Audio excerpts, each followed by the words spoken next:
morning guys and welcome again sa panibagong vlog ni Inday Mila and happy 1st of August sa ating lahat. Huwebes na ngayon guys, napakabilis lang ng mga panahon. Parang kailan lang magtataglamig na naman dito sa amin, o diba? Hindi pa nga natapos-tapos yung tag-ulan dito, iniisip ko na agad yung taglamig. Hindi lang ba guys, hindi ko lang ma-avoid na hindi ko maisip yung taglamig kasi yun yung weather or yun yung season na pinakaayaw ko dito, pero wala tayong magagawa dahil nandito na tayo. But anyway guys, kumusta ang inyong mga Huwebes? I hope lahat kayo ay okay lang kasama ang inyong mga pamilya. So ayun, dahil ako lang mag-isa dito, samahan nyo na naman ako. Marami tayong gagawin sa aking A Day in the Life dito sa Nepal!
So, ayan guys. Ready na yung mga trolley natin. Problema lang, tayo lang yung hindi ready. Naniwala naman kayo sa akin. Tingnan nyo naman kung gaano ka-supportive ang aking ate Japan. Isa lang ibig sabihin niya. Huwag ka na problema dahil meron ka ng trolley. So, yung problemahin mo na lang paano ka makauwi ng Pilipinas. Hindi. Darating din tayo dyan, guys. Kumbaga is, huwag tayong magsalita ng hindi patapos o patapos. Tama ba? Yan na naman ako. Nagugot na naman ako. Well, anyway, guys, nandito na naman ako sa kwarto ng aking brother-in-law dahil, imagine nyo, yung kwarto namin 3. Pero hindi kami natutulog sa sa 3 kwarto. Dahil nakikita nyo naman kung saan kami ay natutulog. Ayun. So, nire-ready lang natin yung ating mga trolley, guys. At least, kahit pa paano. Mayroon nagre-remind sa atin na kailan mo ako lalagyan na ng mga pasalubong.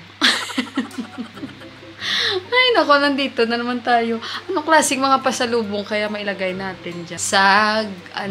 Sabi ko nga sa kapatid ko, huwag kayong mag-alala dahil dalhan ko kayo ng sag, dalhan ko kayo ng mga dal. Diba? Kakaiba. Parang kami lang ata ang uuwi ng Pilipinas na yung mga dala kakaiba, no? Hanggang tingin lang muna tayo. And sooner or later, kaya nga huwag tayong magsalita ng hindi pa tapos. Kumbaga, mahirap kasi magsalita eh, diba? So, tahimik lang muna tayo.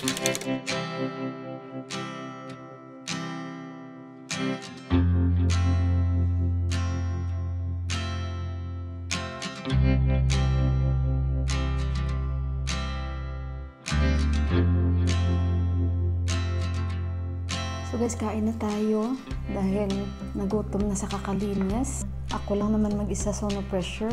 Ito lang yung kagandahan. Yung kagandahan na wala kang iisipin kung wala sila dito. Ang sama ng ugali ko.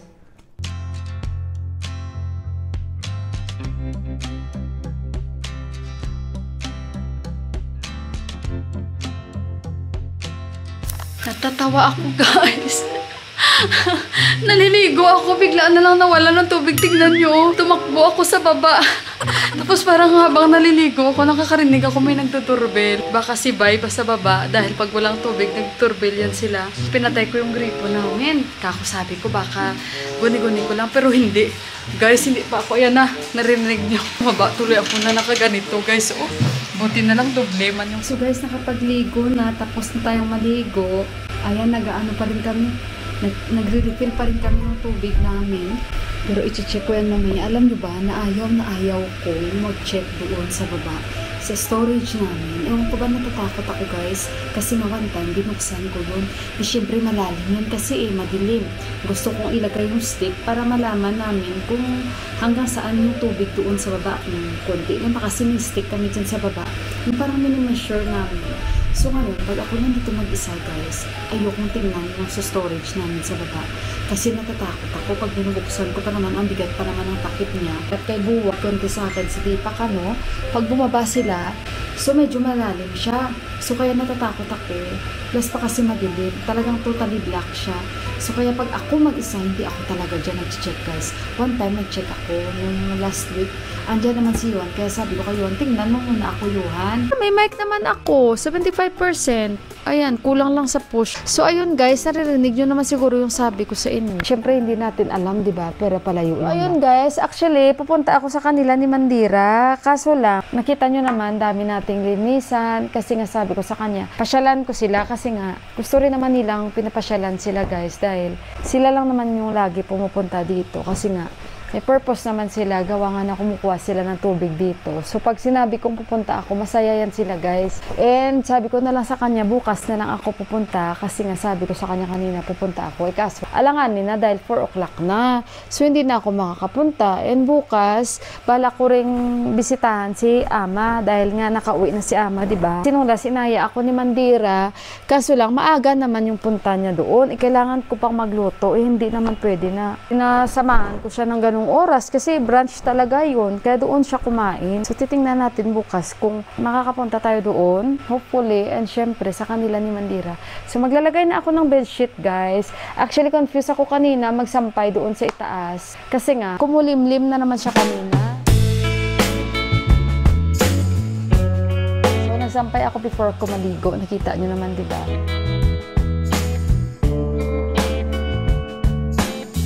Alam nyo ba guys, lagi ako nire-remind ni Deepak.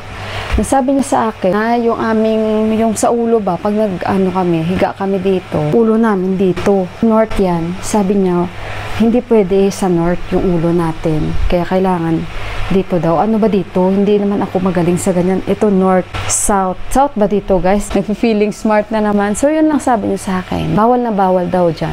Ay lalo na si Ama guys. Stricto si Ama sa mga ganyan. Pagdating sa paghiga namin, ano siya, kumbaga masasabi mo talaga mapamahiin siya. Siguro gawa nga syempre nung time nila. Guys, galing ako sa labas. Bumili ako ng saging. Alam niyo ilang piraso ito? 100 rupees. 8 pieces. Yes, and bumili ulit ako ng grapes kasi kahapon, nung isang araw nakabili ako. 401 kilo naman. Minsan lang isusupply sa kanila ang mga ganitong grapes. Masarap. Kaya binili ko na. Natatawa ako guys kasi tinitignan ko na lang yung mga natira kong saba. Si Tipa kasi may tito yan sila doon sa Sinduli. Kung saan ko nabili yung saba. Sabi ko nga sa kanya makisuyo tayo. Ipadala lang sa bus. Sabi ko magbayad lang ako. Bambot kasi dagdagan na ni Deepak na sobrang si Deepak. Wala ba guts ba? No guts, no glory. Sabi ko sa kanya. Alam mo ba, no guts, no glory. Sabi ko sa kanya, kaya dapat may guts ka para may glory. Niluloko ko na naman yung asawa ko, guys. Ayan, guys, yung natira nating saba. 3 piraso na lang. Pinipigilan ko na hindi ko sila makain, pero wala ang choice. Makakain talaga natin. For the first time, ayan yung picture, guys. Nahawakan na ni Ama ang kanyang apo. Mali pala yung sa thumbnail ko. Sabni bang nalagay ko? Sanvi pala, hindi sabni. Parang sarap ng grapes. So, tayo na muna natin yung sa green tea tayo. Magpakulo lang ako ng tubig. Itong rice namin, nagsaing na ako morning up to evening na yan. Kung may natira hanggang bukas. Naka-on naman na siya 24 hours. Kaya pag the next day, parang bago pa rin siyang luto. Pa-aircon ako. Kasi ang init. At least, sa area namin, hindi siya umulan. Pero kanina umulan sa kabilang area. Kita mo dito yung ulan eh. Alam niyo ba minsan, sa dami ng nakikita kong mga saging, pare-pareho, parang feeling ko, mga saba na guys ang tingin ko sa kanila. Umaasa talaga ako na may saba man lang, kahit may saba man lang nakasabit. Pero wala talaga. Yung mga pinapaasa ko na lang yung sarili ko. Si Prasanbay masipag din magsabi kay Sangyang Bro, kasi may client si Sangyang Bro, nahiyaan naman ako. Sabi niya, it's okay. Tapos sabi ni Prasanbay, alam mo ko saan mo makukuha yung saging? Sa ganito, ganyan, ganyan, ganyan. Tawa ko kay Prasanbay mo.